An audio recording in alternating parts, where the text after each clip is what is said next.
Hi friends, మన వీడియోలో అయితే నేను అమృత అమరావతి క్యాంపస్ గురించి చెప్పినాను కదండి. మా అమ్మాయిని చేర్పించినామని చెప్పి అందరూ అయితే కామెంట్స్లో ఫీజు డీటెయిల్స్ చెప్పన్నారండి. ఫీజు అయితే మాకు తెలిసిన మటుకు, ఎందుకంటే మా అమ్మాయిని చేర్పించినాము, వాళ్ళ ఫ్రెండ్స్ కూడా చేరినారు, అవి మటుకు నేను చెప్తాను.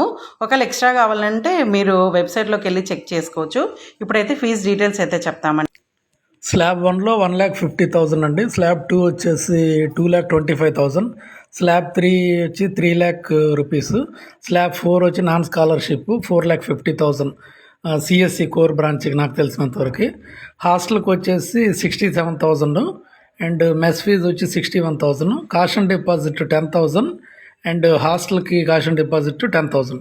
అమృత కోసం అయితే మొత్తం 9 క్యాంపస్లో 10 ఉన్నాయండి. దీనికి ఏఈ ట్రిపుల్ అనేసి ఎవ్రీ ఇయర్ ఎగ్జామ్ జరుగుతుంది. దాంట్లో వచ్చి ర్యాంక్ని బేస్ చేసుకునేసి ర్యాంక్ అలాట్ చేస్తారు. అదర్వైజ్ దాంతో కాదనుకుంటే జేఈ మెయిన్స్ పర్సంటైల్ని బట్టి కూడా అడ్మిషన్ ఉంటుంది. Depends on percentile and AE triple ranks ప్రకారము ర్యాంకులు ఇస్తారు.